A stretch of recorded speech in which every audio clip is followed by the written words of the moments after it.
I knew I wouldn't bounce back this time. I had enough. I didn't particularly want to die. Well, not like this, anyway. With blood and vomit on the walls and carpet, without my sister beside me, and with my mum still fighting for better. If you had seen the state of me, you would have tut-tutted and looked away. You'd have felt sorry for me. You'd mutter to your friend, "Do you think she's his mother or grandmother?" She, being Lynn, lovely Lynn, who collected me from Greenwich Social Services in 1989 and has clung on to me ever since.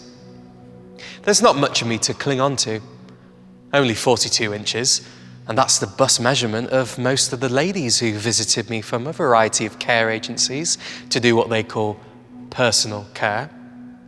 Oh, I like the personal care. It was the bright spot of the day. Don't get me wrong. I like Lynn's personal care too, but you can't compare her and her tattoos with the buxom blondes with a 42-inch bust.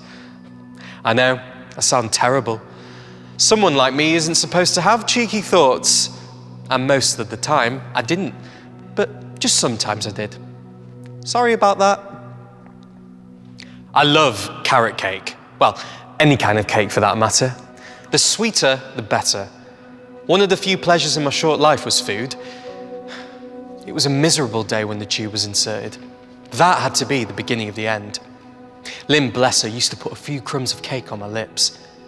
That just added salt to the wound because I could taste the sweetness, but I couldn't swallow. I was terrified that the crumbs would choke me. I knew she would never deliberately have chosen to deprive me of anything, but she did deprive me of tasting that cake. Do you know who sells the best carrot cake? You'll never believe it. Go on, guess. Anyone? Wrong. It's Starbucks. So while other families would spend 2 hours getting ready to go on holiday for a week, we would spend 2 hours getting ready to go to Starbucks. I'm not joking. There was the oxygen, the medical gear, charging up the wheelchair, getting the car out. When me and my entourage eventually arrived, everyone looked, then looked the other way. I was the star of the show. People had to move their chairs and bags, their coats and cases to make way for the Joshmobile. We always sat at the same table, next to the resuscitation machine. Right on cue, I'd start choking and gasping. Before you could blink, Lynn had me on the floor attached to the machine. We caused quite a little kerfuffle. The other customers finished their coffees and made a quick getaway. Meanwhile, an ambulance responded first, and then the ambulance would arrive in their green suit jackets like Summit from outer space. They set to work trying to fix me. Lynn was better than any paramedic. They wanted to take me to hospital. She said no. It's okay. If his SATs are okay, then there's nothing they can do at the hospital that we can't do here. They would always have a bit of a set to, and I would look from one to the other. It was like a tennis match.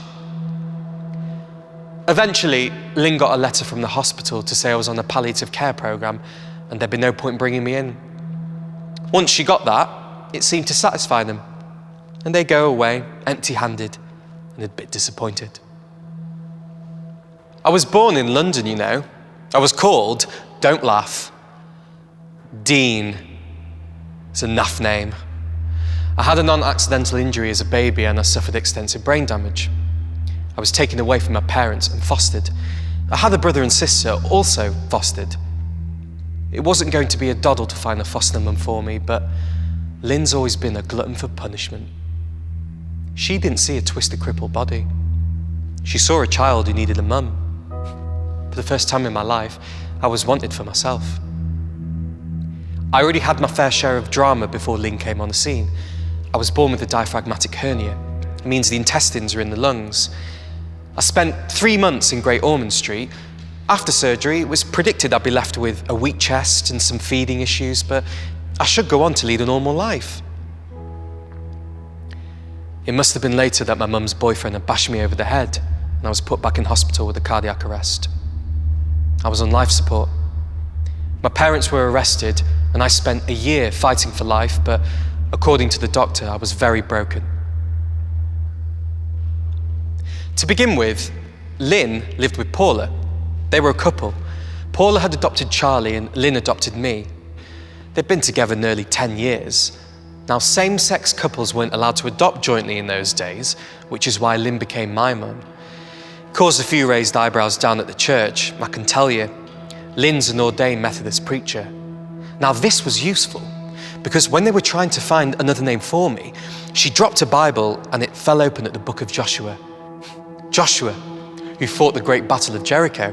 I became Joshua and began fighting my own battles. To give Lynn and Paula their due, they also fought loads of battles on my behalf. To have a customized wheelchair, to get me into a school, to get the best treatments for me, to organize the care rotas, the adaptation of the house, and to deal with a very sick little person. It all became too much for Paula. She couldn't cope. She left and took Charlie with her. We were devastated, heartbroken, and desperate. Between 2000 and 2008, it was just the two of us. We loved each other most of the time and hated one another for some of the time. She cried a lot and screamed a lot, but it was frustration. Lynn was my mum, my carer, my advocate, my palliative care specialist. It was all right when I was little. The hospice couldn't do enough. But then it got a bit awkward when I was a teenager. I didn't fit into their mold. It would have been easier if I died then, but I wasn't ready.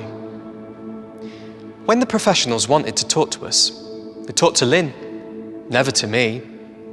She wouldn't answer. She'd just look at me. They got the message. They started to talk to me directly. I couldn't really understand what they were saying, but I could tell by their tone of voice what it was they wanted to say. I would communicate back through Lynn because she always knew what I wanted to say, or thought she did. She can be a bit of a dark horse, our Lynn. In 2008, a prince on a white Charger rolled up at the house. Well, not really a prince, more an angel. And the white Charger was a battered Peugeot. The angel was called Ruth. Suddenly, she and Lynn were an item. We were a family again. I've never bought a lottery ticket in my life, but I'm a millionaire. It's the damages. Well over £1 million anyway. Everything has its price though. If it meant that I could have lived without the injuries, the specially adapted house, the specially adapted everything, then I'd sooner have had nothing. Money doesn't make you happy. In my case, it just eased things for my two mums. I did have a diamond though, big extravagance. Bit of a carry-on having the left ear pierced and the diamond inserted, but I felt like $1 million afterwards. What's unbelievable is that after I died, my mums were clobbered for capital gains tax. They had to adapt the house back into a normal house, get rid of the special car, and pay more than 600 grand in tax. It didn't affect me much. I was dead and buried. I'll come on to that later. It meant that my mum and my newly adopted sister Belle had to up sticks and move into a little terraced house near Blackpool. Poor Belle. It was hard on her. When one kid gets all the attention, and I got nearly all the attention, it means the other kids lose out. She got around it by treating me as a cuddly toy, jumping on me, playing with my ears and that.